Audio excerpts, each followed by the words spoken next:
السلام علیکم ورحمۃ اللہ وبرکاتہ۔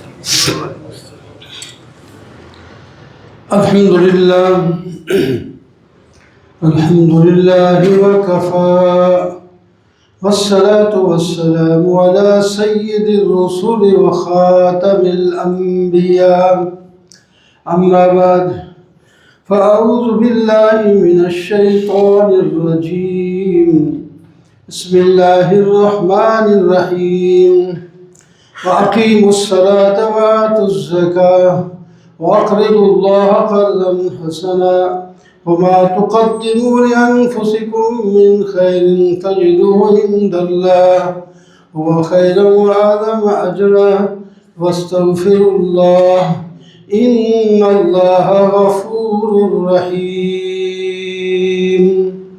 صدق اللہ مولانا العظیم۔ اللہم صل علی سیدنا و مولانا محمد وعلی آل سیدنا و مولانا محمد وبارک وسلم۔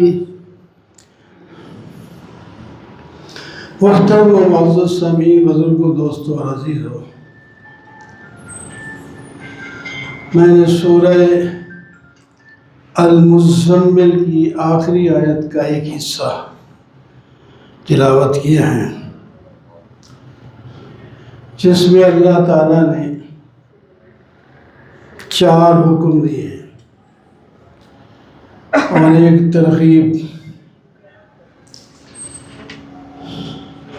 پہلا حکم اقیموا الصلاۃ، نماز قائم کرو۔ نماز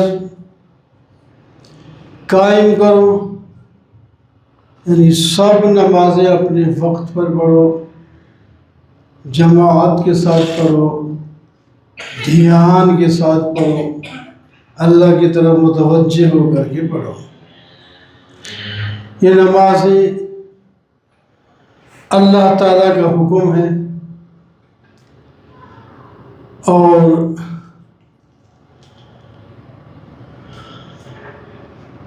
تحفہ ہے معراج کا۔ گزشتہ جمعہ معراج کی باتیں ہو رہی تھی، جو تحفے لائے تھے 2 بیان ہو گئے، ان میں سے تیسرا تحفہ نماز ہے۔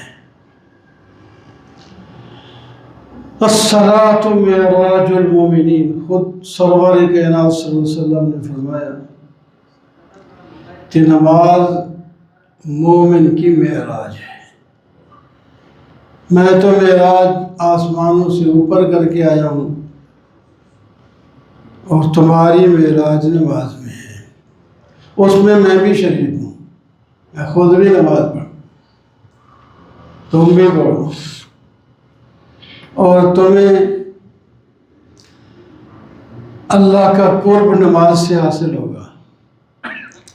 حدیث پاک میں آتا ہے سب سے زیادہ قریب انسان اللہ کی اس وقت ہوتا ہے جب اپنا سر سجدے میں ڈالتا ہے، سجدے کی حالت میں اللہ کا قرب حاصل ہوتا ہے۔ اور یہ اگر سوچے کوئی تو بہت بڑی بات بھی ہے کہ یہ اپنا سر آدمی کسی بڑے سے بڑے کے ساتھ سامنے جھکانے کے لیے تیار نہیں ہوتا، وہ کہتا ہے سر کٹ تو سکتا ہے، جھک نہیں سکتا، لیکن اللہ کے سامنے خود زمین پر اپنا ناک رگڑ رہا ہوتا ہے اور اس میں خوشی محسوس کرتا ہے۔ اللہ تعالیٰ اس عاجزی کا بدلہ رفعت کے ساتھ دیتے ہیں، بلندی مل جاتی ہے، اللہ اپنا قرب عطا فرماتے ہیں۔ یہ نمازوں کا تحفہ جب ملا تھا تو 50 نمازیں تھیں، پھر 5 باقی رکھی گئیں، تفصیل کی طرف نہیں جاتا، لیکن اللہ تعالیٰ فرماتے ہیں میری باتیں بدلہ نہیں کرتی۔ ٹھیک ہے آپ نے دعا کی کہ کم کر دیں، نماز نہیں پڑھ سکتے لوگ اتنی 50 روزانہ، تو ہم نے کام تو کر دی، لیکن جو شخص 5 نمازیں پڑھے گا ہمارے ہاں وہ 50 لکھی جائیں۔ اللہ پہ کتنا بڑا فضل ہے، اتنی بڑی مہربانی ہے نماز۔ اور 5 دفعہ دیدار کا موقع ملتا ہے اللہ تعالیٰ کے ساتھ، حاضری کا موقع ملتا ہے۔ اس واسطے نماز کو نعمت سمجھنا چاہیے، اللہ کی نعمت ہے، اس سے گناہ جھڑتے ہیں۔ یہ نماز قیامت کے دن اس کے ایمان کا برہان ہوگی، ایمان کی دلیل بنے گی، ایمان پر نماز گواہی دے گی۔ جس کی نماز ٹھیک ہوگی، نماز پڑھی ہوگی، وہ مومن شمار ہوگا۔ اس واسطے نماز کو صرف کہتے ہیں اللہ کا کام ہے، بندے کا کام ہے۔ نماز اللہ نے نہیں پڑھنی، بندے نے پڑھنی ہے، اور اس میں اللہ کا فائدہ نہیں، بندے کا ہی فائدہ ہے۔ نبی علیہ السلام نے فرمایا اللہ تعالیٰ کو کسی کی نیکی کرنے سے کوئی فائدہ نہیں ہوتا، کسی کی برائی سے کوئی نقصان نہیں ہوتا، یہاں تک کہ اگر سارے لوگ اتقا کل بن جائیں، نیک بن جائیں، 5 وقت کے نمازی اور دین پر پورے چلنے والے متقی اور پرہیزگار بن جائیں،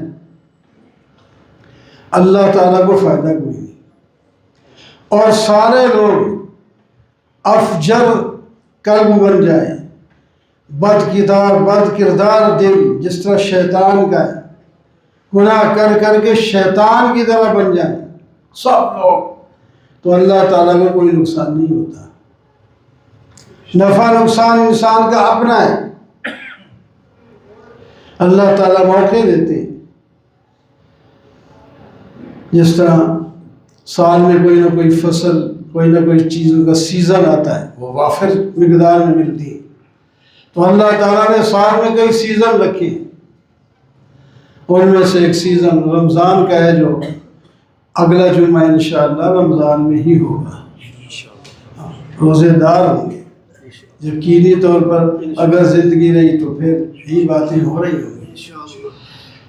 شکر کریں ہم کہ اللہ نے پھر دوبارہ ہمیں رمضان تک پہنچایا ہے۔ تو اس واسطے جب آپ سن رہے تھے پہلے تیاری رکھی کہ میں نے اس بار، اب تو ہو گیا بھی آسان، روزہ بھی آسان ہو گیا، ٹھنڈے دن، چھوٹے دن، کہاں بڑے بڑے دن ہوتے تھے اور گرم ترین ہوتے تھے، اور ٹھنڈے دن ہو گئے اور چھوٹے بھی ہیں۔ آدمی سویرے کھا لے تو کوئی بھوک پیاس نہیں لگتی شام تک۔ تو اس واسطے تیار ہو جائیں کہ فرائض کے ساتھ ہم رمضان میں نفلی نماز کی بھی کثرت کریں، زیادہ سے زیادہ ہر نماز کے ساتھ، جہاں نفل کی بعد میں اجازت ہے یا پہلے، تو آ کر فرض کے ساتھ نفل سنت بھی پورے اہتمام کے ساتھ پڑھیں، اور روزے بھی اخلاص کے ساتھ رکھیں گے۔ تو نماز تحفہ ہے، معراج ہے، نور ہے، برہان ہے، یہ سارے انعام۔ نماز سے گناہ جھڑتے ہیں۔ آپ صلی اللہ علیہ وسلم نے فرمایا ایک آدمی کے دروازے پر اگر نہر جاری ہو، وہ سویرے ہر روز 5 دفعہ نہائے، تو میل کچیل رہے گا؟ نہیں رہے گا۔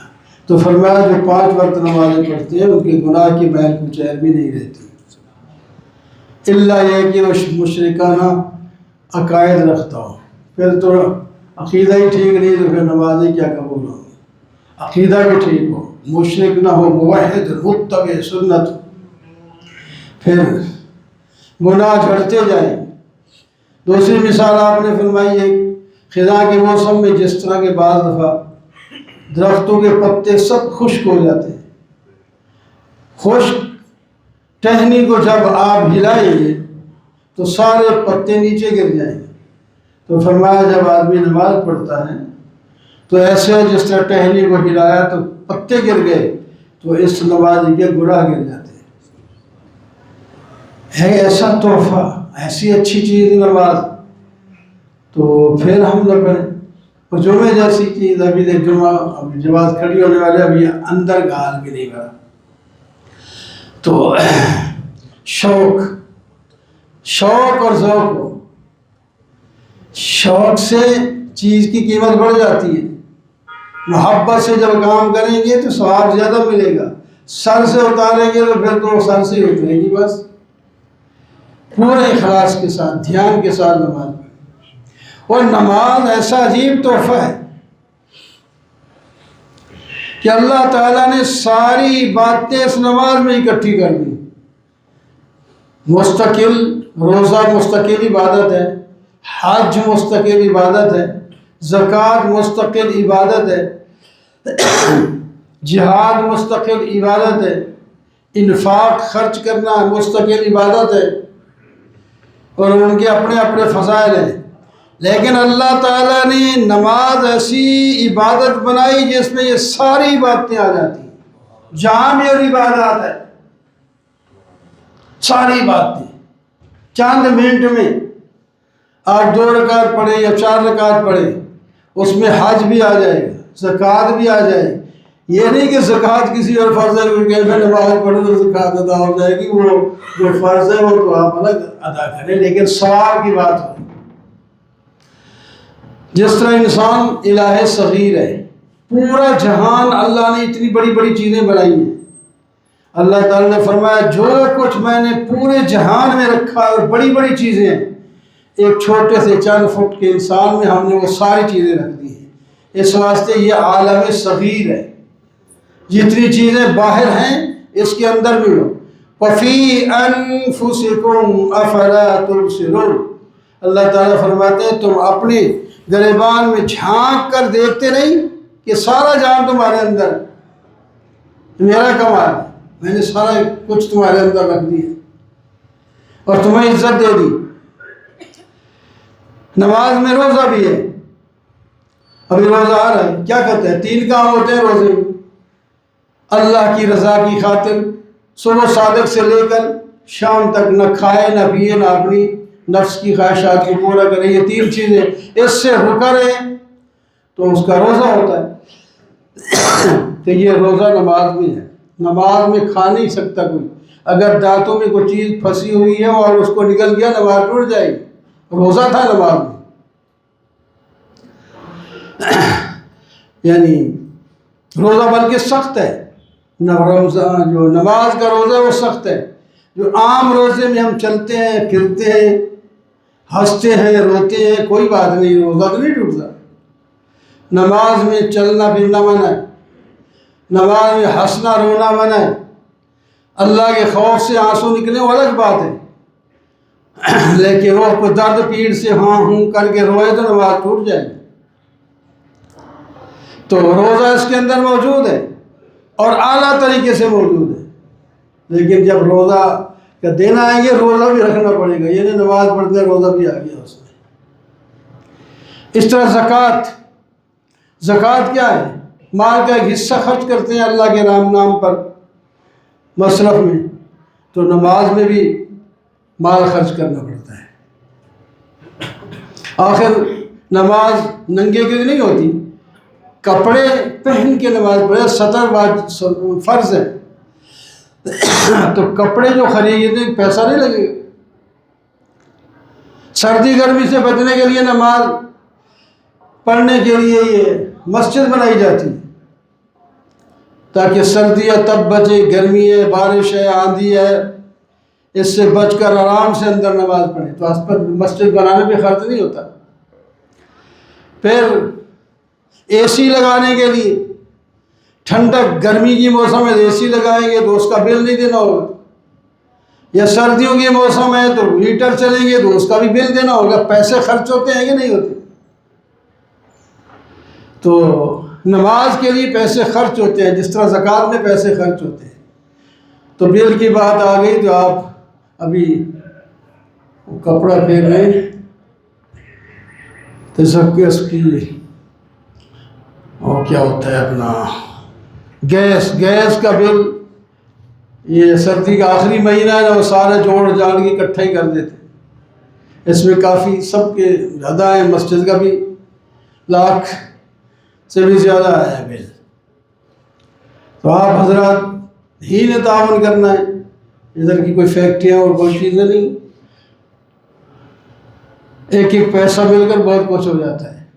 ہر آدمی یہ نیت کر لے کہ میں نے اپنا حصہ اس میں ڈالنا ہے، اور اپنی حیثیت کے مطابق ڈالنا ہے، مذاق کے لیے نہیں ڈالنا میرا حصہ جو چلو چند روپے ہو گئے۔ بعض دفعہ اللہ تعالیٰ کسی کو توفیق دیتا ہے، پچھلا بل ایک آدمی نے ادا کر دیا تو کوئی بات نہیں، تو اب اللہ تعالیٰ جس کے دل میں ڈالتا ہے۔ تو بہرحال روزہ، زکوٰۃ بھی نماز کے اندر ہے، خرچ کرنا اس میں ہوتا ہے، زکوٰۃ سے مال پاک ہوتا ہے۔ آگے حکم ہے دوسرا، وَأَقِیمُوا الصَّلَاةَ وَآتُوا الزَّکَاةَ، نماز پڑھو تو ساتھ زکوٰۃ بھی دو۔ جہاں نماز کا حکم ہے ساتھ ہی زکوٰۃ کا حکم ہے۔ ہم صرف زکوٰۃ ہی دیں تو کوئی غریب نہ رہے، یہ ہر جگہ مانگتے پھرتے ہیں، لوگوں کی اب عادت بن گئی ہے اور تجارت شروع بنا لی ہے۔ بعض چھوٹے جو ضرورت مند ہوتے ہیں وہ مانگتے ہیں، دوسرے کو اعتماد ہی نہیں آتا، شاید یہ تو پتہ نہیں عادی فقیر ہے۔ تو جو عادی ہوتے ہیں وہ کہتے ہیں نہیں ہم عادی نہیں، ہم مانگنے والے نہیں ہیں، ہم ضرورت مند ہیں۔ اور عادی مانگنے والے نہیں تو پھر مانگ تو رہے، تو بہرحال تھوڑی سی عادت پڑ جاتی ہے تو پھر آدمی لگا رہتا ہے۔ حالانکہ اگر کچھ سخت ضرورت پڑ جائے، کسی سے مانگنا پڑ جائے، تو جب ضرورت پوری ہو فوراً مانگنا ختم کر دو، ورنہ حدیث پاک میں آتا ہے مانگنے والے جو بلا ضرورت مانگتے ہیں ان کا منہ قیامت کے دن اس میں چھلنی ہوگا، خراشیں اس میں ہوگی، گندا منہ ہوگا، خون بہ رہا ہوگا، دیکھ کے لوگ نفرت کریں گے۔ جو مانگتے ہیں بلا ضرورت مانگتے ہیں، جو ضرورت مند ہیں، کئی ضرورت مند تو ایسے ہوتے ہیں ضرورت ہونے کے باوجود بھی وہ نہیں مانگتے، تنگ دستی جو ہے برداشت کر لیں گے، بھوک برداشت کر لیں گے، مانگنا نہیں۔ پھر اللہ تعالیٰ کسی کے دل میں ڈال دے، ضرورت پوری ان کی بھی ہو جاتی ہے، سب کی ہوتی ہے۔ تو میرے دوستو، میں وہ جو اصل تو پڑھنی وہ پڑھنی، نماز قائم کرو 1، زکوٰۃ ادا کرو 2، زکوٰۃ کے علاوہ صدقہ خیرات بھی کیا کرو 3، اور استغفار کیا کرو 4۔ یہ 4 احکام اس بالکل سورہ مزمل کی آخری آیت میں دیے ہیں، اور پھر ترغیب دی ہے کہ یہ کام کرو گے تو اللہ تعالیٰ ہو خیرم و اعظم اجرا، اللہ اس کا بہت بڑا ثواب بھی دیں گے، بہت بڑا ثواب دیں گے۔ آپ دیکھ کے حیران رہ جائیں گے کہ اللہ نے اتنا ثواب، ہم نے اتنی نیکی کی تھی نہیں تھی، یہ کہاں سے اتنا بڑا ثواب آ گیا۔ اللہ نے اب ہمیں فرما دیا خیرم و اعظم اجرا، بہت بہتر اور بڑا ثواب تم پاؤ گے۔ اللہ کی بات ہے، اللہ ومن اصدق من اللہ قیلا، اللہ سے سچا اور کوئی نہیں ہے، اللہ ہمیں ضرور دے گا۔ اس واسطے آپ حضرات جو ہیں، اب آپ سے چونکہ یہ چند دن باقی اس کے گیس کے رہ گئے، تو آپ ضرور اس کے اندر حصہ ڈال کے جائیں اور رمضان کے لیے تیاری کریں، اور ہر نماز جماعت کے ساتھ پڑھنے کی کوشش کریں۔ وَأَقُولُ قَوْلِي هَٰذَا وَالْحَمْدُ لِلَّهِ۔